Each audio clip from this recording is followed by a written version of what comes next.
तो कई साधक हमको अक्सर ये पूछते हैं कि इतने सारे मंत्र हैं, इतनी सारी साधनाएँ हैं, तो इसमें से कौन-सी साधना करनी चाहिए, कब करनी चाहिए?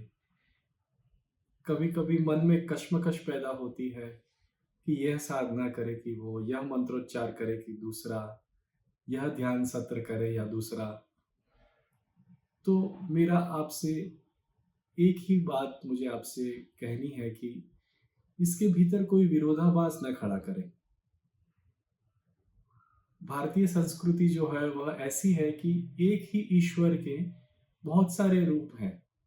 तो अगर आप श्रीमृषि साधना कर रहे हैं या माँ वाराही का जप कर रहे हैं या मुरुगन कार्तिकेय का कोई जप कर रहे हैं या आप भैरव को याद कर रहे हैं, आप जिस किसी परमात्मा को याद कर रहे हैं, ईश्वर को याद कर रहे हैं, अलग-अलग स्वरूप में याद कर रहे हैं, तो इन सभी के बीच कोई विरोधाभास नहीं है।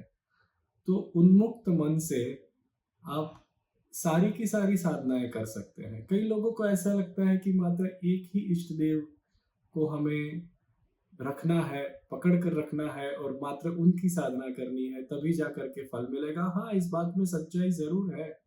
मैं ना नहीं कहता हूँ। अनुष्ठान के अंदर कई बार ऐसा होता है कि 40 दिनों का अनुष्ठान हो तो व्यक्ति मात्र उसी देव को 40 दिन तक याद करता है, मात्र उनकी साधना करता है, पर वो कुछ समय के लिए।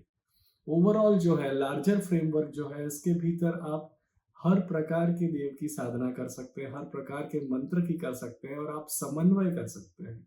और समन्वय करना भी चाहिए, उसके पीछे एक वजह है। वजह ये है कि हर एक देव या देवी की जो ऊर्जा है वह अलग-अलग क्षेत्र में वो प्रबल है।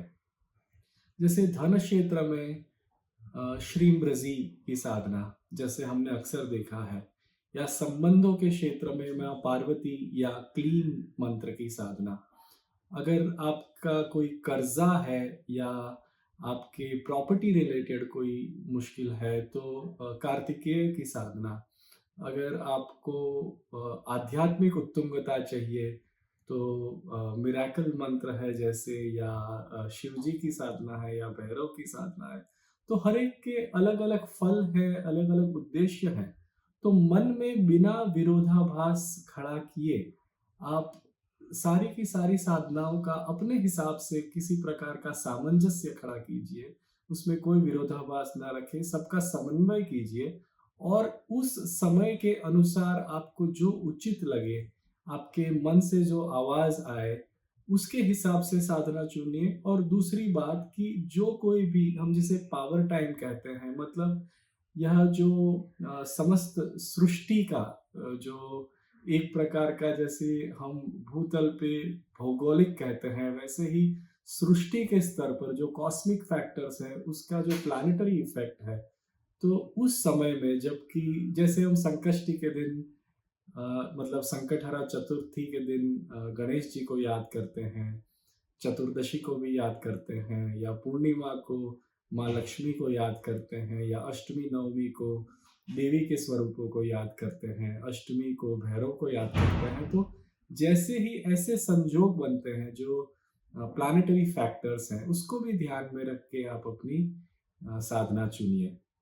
तो 100 बात की एक बात कि आप प्लैनेटरी फैक्टर्स को ध्यान में रख करके और साथ ही आपके अंतर्मन से क्या आवाज़ आ रही है, उसको ध्यान में रख करके अलग-अलग देवी-देवताओं के अलग-अलग साधनाएँ और अलग-अलग मंत्रोच्चारों का समन्वय करने में कोई गलत नहीं है। उल्टा वह एक उत्कृष्ट उपाय है, जिससे जीवन के अलग-अलग प्रकार के आयाम जो हैं, वो सारे सुलझ जाएँगे। इस बात को ज़रूर ध्यान में रखिएगा और कोई कन्फ्यूज़न ना पैदा कीजिए।